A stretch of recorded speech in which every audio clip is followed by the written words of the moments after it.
The iron wheels of the steam locomotive shrieked against the frozen rails, a piercing cry that echoed the sudden, hollow silence inside Maylin's chest. Steam billowed in thick, choking white clouds, momentarily obscuring the grim reality of the platform.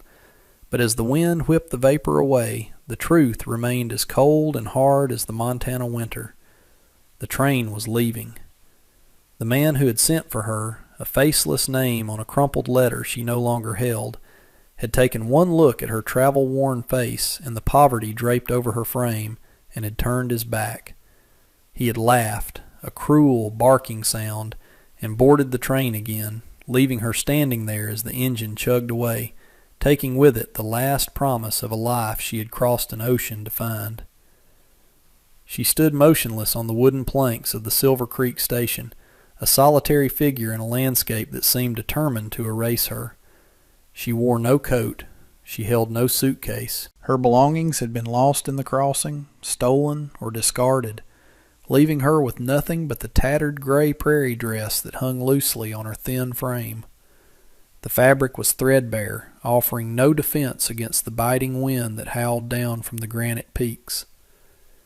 But the most shocking sight, the detail that drew the eyes of the townsfolk peering from the warm windows of the depot, was her feet. They were bare. The skin was red, raw, and cracked, pressed flat against the frost-rimmed wood of the platform. She did not shiver, though her body screamed for warmth. She did not weep, though her soul felt crushed under the weight of the sky. She simply stood, a statue of gray sorrow against the blinding white of the snow, accepting that this was the end of her journey. The station master, a man named Higgins with a face like a dried apple and eyes devoid of charity, stepped out onto the platform, broom in hand. He did not look at Maylin as a person. He looked at her as debris, something unsightly that the train had coughed up and failed to clean away. The wind picked up, carrying with it ice crystals that stung the skin like tiny whips. Maylin lowered her head, her black hair whipping across her face, shielding her eyes from the man's scrutiny. She waited for a kindness that she knew would not come. Higgins swept the snow near her feet, the stiff bristles of the broom brushing against her frozen toes. "Train's gone, girl," he grunted, his voice rough and dismissive, barely audible over the wind. "No loitering on the platform. Move along." Move along to where? The question hung in the air, unasked but heavy. To the east lay the endless plains, buried under drifts of snow. To the west, the mountains, impassable and deadly. The town of Silver Creek lay just beyond the station, a collection of timber buildings leaking smoke from chimneys, houses filled with people who had watched her rejection with amusement rather than pity. She took a step and the pain was blinding, a sharp, tearing sensation as her skin peeled from the ice, but her face remained impassive. She was the daughter of a long line of survivors. She had endured the famine. She had endured the ship. She would endure this, even if endurance meant dying on her feet. She moved toward the side of the station building, seeking the meager shelter of the overhang, away from the direct assault of the gale. Time passed in a slow, agonizing drip of moments, each second measured by the fading sensation in her extremities. The sun began to dip lower, casting long, bruised, purple shadows across the snow. Maylin pressed her back against the rough timber of the station wall, sliding down until she sat on the frozen earth, pulling her knees to her chest in a futile attempt to conserve heat. The gray dress offered no warmth. It was a shroud of cotton, damp and useless. Inside the station she could hear the muffled sounds of life, the clinking of a stove door, the murmur of voices, the scent of brewing coffee that wafted through the cracks, mocking her emptiness. She closed her eyes, visualizing a fire, visualizing the sun, but the cold was a living thing. It gnawed at her fingers. It bit into her ears. It whispered to her that sleep would be easy, that the pain would stop if she just let go. But she would not let go. Not yet. She focused on the rhythm of her own heart, A slow, stubborn drum in the silence. Thump, thump, thump. She worked to wiggle her toes, though she could no longer feel them. She rubbed her arms with hands that looked like claws, blue-nailed and trembling. The townspeople passed by occasionally, wrapped in furs and heavy wool, glancing at the heap of gray rags in the corner. They whispered. They pointed. A group of men emerged from the saloon across the street, laughing raucously, their breath steaming in the air. One of them tossed a coin near her, not out of charity, but to see if she would move to retrieve it. She did not. The coin sank into the snow, a glittering testament to their cruelty. She was not a beggar. She was Mei Lin, and if she was to freeze, she would do so with her head high, staring into the coming night. The rhythmic thud of hooves broke the monotony of the wind's howl. A large black stallion, a beast of muscle and steam, plodded into the station yard, its coat matted with ice. The rider was a mountain of a man, his silhouette broad and imposing against the failing light. He wore a heavy duster coat, the leather cracked and worn, stained with the dust of 1,000 trails and the blood of hard labor. A wide-brimmed hat shadowed his face, revealing only a jaw set like granite, and a mouth that looked as if it had forgotten how to smile. This was Holt. He was known in the territory, not for his words, for he barely spoke, but for the quiet, dangerous competence that radiated from him. He dismounted with a heavy, fluid motion, his boots hitting the packed snow with a dull thud. His spurs did not jingle. They clinked with a muted, serious tone. He tied the horse to the rail, his large, gloved hands moving with practiced efficiency. He had come for supplies, for wire and grain, intending to ride back to his isolation before the storm fully broke. But as he turned toward the general store adjacent to the station, his eyes caught the patch of gray in the shadows. He stopped. The wind tugged at his coat, but he stood rooted, his gaze narrowing. He saw the dress, thin as paper. He saw the black hair, dusted with white frost. And then he saw the feet, bare, purple, buried in the drift. A muscle in his jaw jumped. He did not rush over. He did not cry out. He simply watched, his stillness more intense than the movement of the storm. Holt walked past her, his heavy boots crunching the snow, and entered the station house. The warmth hit him, but it brought him no comfort. Inside, the air was thick with tobacco smoke and the smell of unwashed bodies. Higgins looked up from his ledger, a smear of ink on his finger. "Evening, Holt. Heavy weather coming." Holt didn't answer. He walked to the stove, pulling off one glove to warm a hand that was scarred and callous. The men in the corner quieted down. Holt's presence sucked the oxygen out of a room. "Saw something outside," Holt said, his voice a low rumble, like distant thunder deep in a canyon. "Girl. No shoes." Higgins chuckled nervously, wiping his hands on his apron. "Ah, the mail order reject. Yeah, sad business. Her fella didn't want her. Can't say I blame him. Looks like a stiff breeze would snap her in two. She's waiting for a miracle, I reckon." A man in the corner laughed. "She's waiting to freeze is what she is. Betting pool says she don't make it to midnight." Holt turned his head slowly, his eyes dark and unreadable. The laughter died in the man's throat. Holt looked back at the stove, watching the flames dance behind the grate. He thought of the calves he had pulled from the drifts last winter, the way he had warmed them with his own body heat. He thought of the silence of his cabin, a silence that was usually his friend, but tonight felt suddenly oppressive. He put his glove back on. He didn't buy the wire. He didn't buy the grain.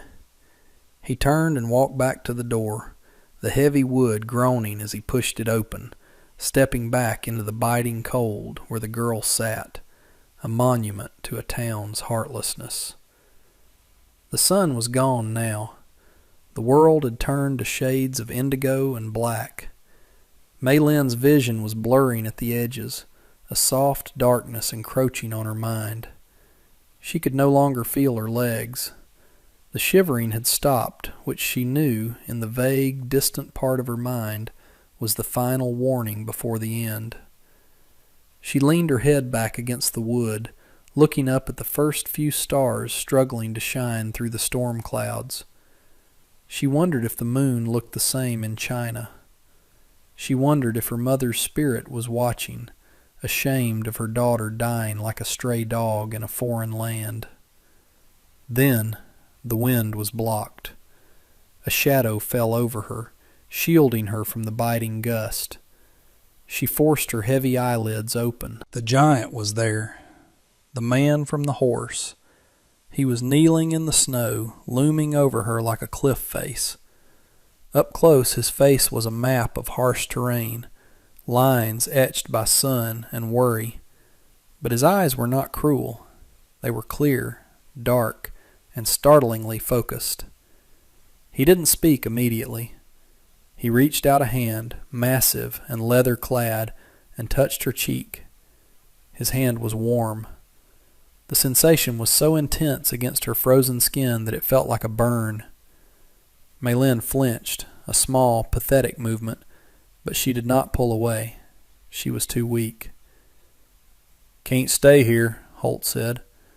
The words were not a suggestion. They were a statement of fact, delivered with a gravity that vibrated in the air between them.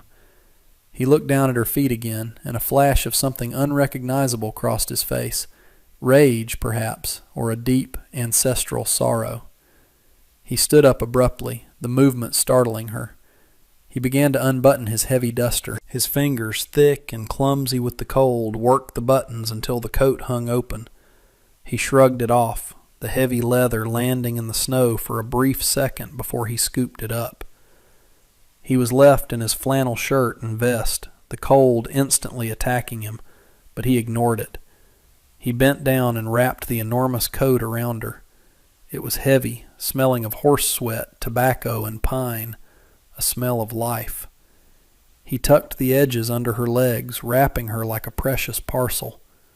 "Up," he commanded. Before she could try to obey, before she could explain that her legs were no longer hers to command, he scooped her up. He lifted her as easily as if she were made of dry straw, one arm under her knees, the other supporting her back. Her head fell against his chest. She could hear his heart, a strong, steady hammer against her ear. It was the loudest thing in the world. He carried her toward the horse. The station door opened and Higgins stepped out, lantern in hand. "Now see here, Holt, you can't just—" Holt turned. He didn't shout. He didn't posture. He simply looked at the station master with a gaze so devoid of patience, so filled with a quiet, lethal promise of violence, that Higgins took a step back, the lantern trembling in his hand. "She's mine," Holt grunted.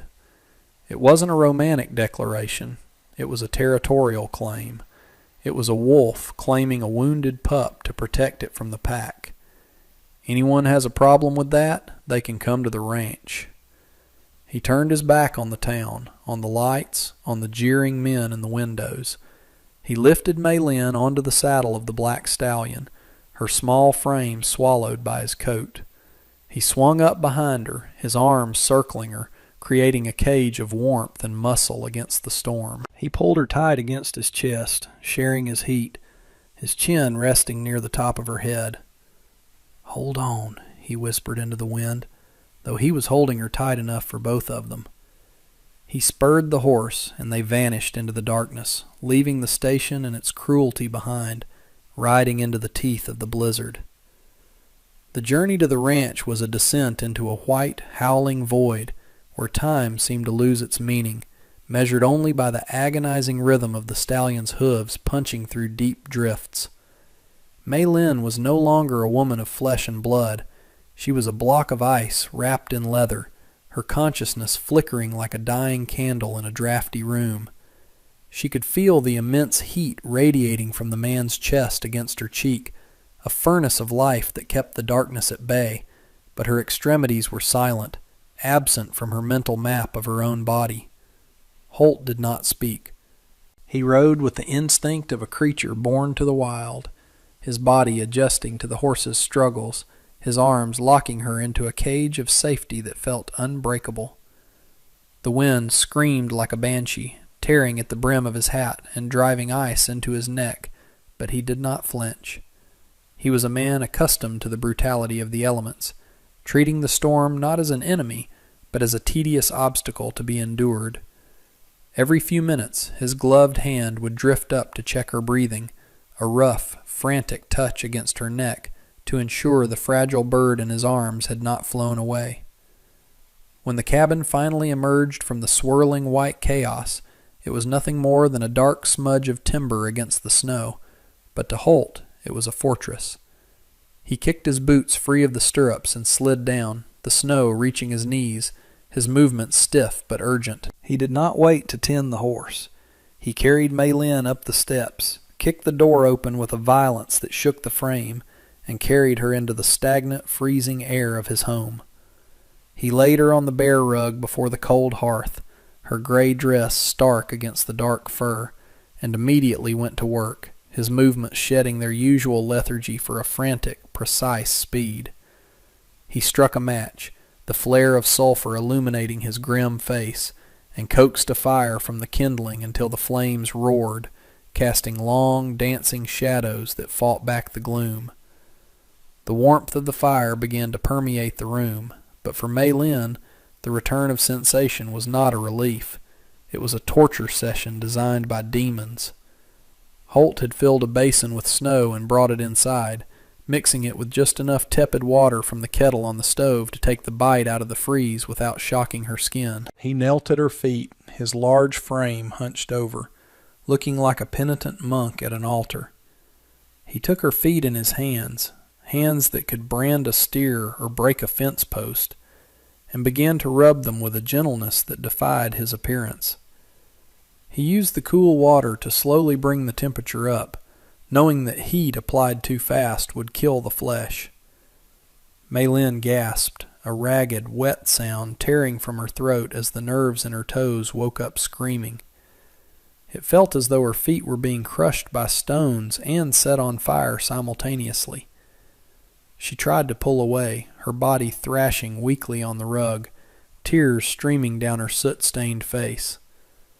"I know," Holt rumbled, his voice rough with a helpless sort of empathy. "I know.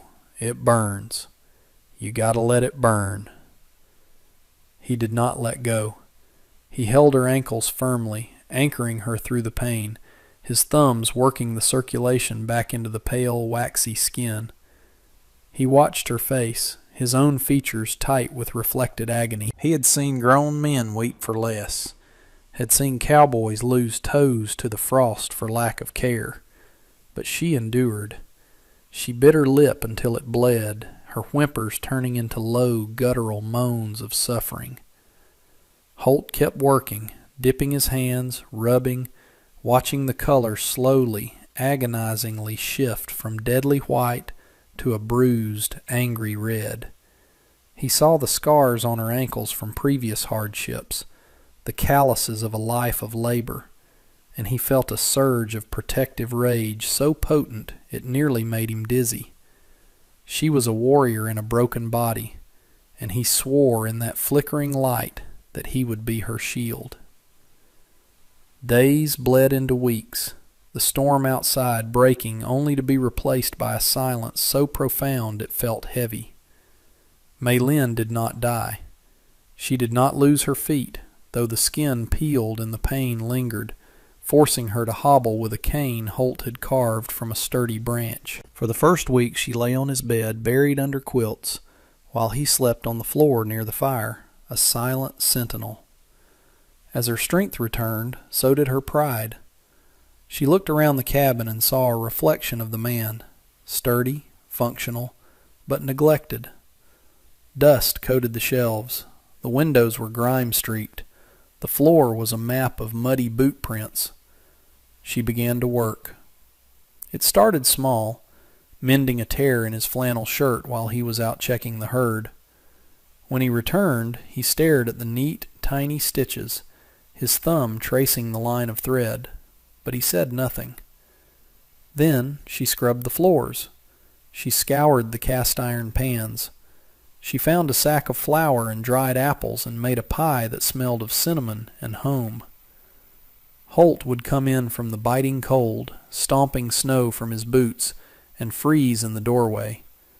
The scent of soap and hot food hit him like a physical blow, confusing his solitary heart. He would watch her limping around his kitchen, her gray dress washed and mended, her black hair braided neatly down her back. She was no longer the ghost from the station. She was a force of nature. He tried to tell her to sit, to rest, pointing at her feet with a gruff grunt. She would simply shake her head, her eyes defiant, and hand him a plate of stew. "I work," she said, her voice quiet but firm, the first words she had spoken to him in days. "I pay for life." Holt looked at her, really looked at her, and realized he wasn't keeping a servant. He was living with an equal. The silence between them shifted. It was no longer the silence of strangers, but the companionable quiet of two people moving in orbit around each other, binding themselves together with every swept floor and every shared meal.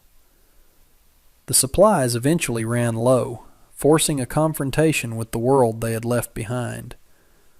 Holt harnessed the team to the buckboard wagon, his face set in a grim line. He helped Maylin up to the seat, his hands lingering at her waist for a fraction of a second too long, ensuring she was steady. She wore a coat he had bought from a trapper passing through, too big but warm, and boots he had ordered by mail stuffed with wool to fit her small feet. The ride to Silver Creek was tense. When they rolled into town, the atmosphere changed. Heads turned. Whispers hissed like snakes from the boardwalks. The mail-order reject had survived, and worse, she was sitting high on the wagon of the most feared recluse in the valley. They stopped at the general store. As Holt loaded sacks of flour into the back, a group of men gathered. Among them was the man who had rejected her at the train station, a dandy named Vance, with a weak chin and cruel eyes. "Well, look at that," Vance sneered, stepping forward, emboldened by his friends. "The trash didn't freeze. You picking through my garbage, Holt? Didn't know you were desperate enough to take a woman I wouldn't even let scrub my floors." The air crackled. Maylin froze, her hands gripping her skirt, shame burning her cheeks. She expected Holt to ignore him, to finish his work and leave. Instead, Holt dropped the sack of grain. It hit the ground with a heavy thud. He turned slowly, his duster sweeping back to reveal the Colt on his hip, though his hand never moved toward it. He didn't need a gun. He walked up to Vance, towering over him, radiating a darkness that made the sunlight seem dim. The street fell silent. "You threw away a diamond 'cause you wanted a rock," Holt said, his voice low, carrying to every ear on the street. "She ain't garbage. She's the only thing in this town worth a damn.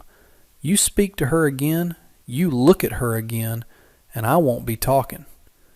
He turned his back on the men, the ultimate insult, and walked to the wagon. He climbed up, took the reins, and looked at Maylin. For the first time in public, he touched the brim of his hat to her, a gesture of supreme respect. "Ready, ma'am?" he asked. She nodded, tears of vindication stinging her eyes. They rode out, heads high, leaving the town small and insignificant in their dust. That evening the cabin felt different. The vindication of the afternoon had stripped away the last barriers of hesitation between them. The fire popped and hissed, casting a golden glow over the room. Maylin sat in the rocking chair mending a sock, while Holt cleaned his tack, the smell of saddle soap mixing with the scent of pine. He was restless, his hands fumbling with buckles he could usually fasten in his sleep. Finally he put the leather down and stood up. He crossed the room, his heavy boots silent on the floorboards she had scrubbed so clean. He stopped in front of her and she looked up, her needle pausing in mid-air. He looked terrified, more terrified than he had been in the blizzard, more terrified than facing the mob. He went down on one knee, a slow, deliberate lowering of his massive frame that brought him to her eye level. He took her hands, his rough, scarred fingers engulfing her delicate ones. He didn't have a poetic speech prepared. He didn't have a diamond ring. He pulled a simple band of polished silver from his vest pocket, something he had hammered out himself from a coin in the late hours of the night. His throat worked as he swallowed. He looked at her, searching her face for the rejection he had expected all his life, but finding only warmth. "I ain't much," he whispered, his voice cracking slightly, stripping away the stoic mask to reveal the lonely man underneath. "I got this land. I got these hands. But the house, it was cold before you. I was cold." He took a breath, his thumb stroking her knuckles. "Maylin, you saved me, not the other way around." He paused, his eyes locking onto hers with an intensity that stopped her heart. "Can you be my wife forever?" Maylin looked at the man who had carried her through the snow, who had washed her frozen feet, who had stood before the wolves of the world and claimed her as treasure. She dropped the needle.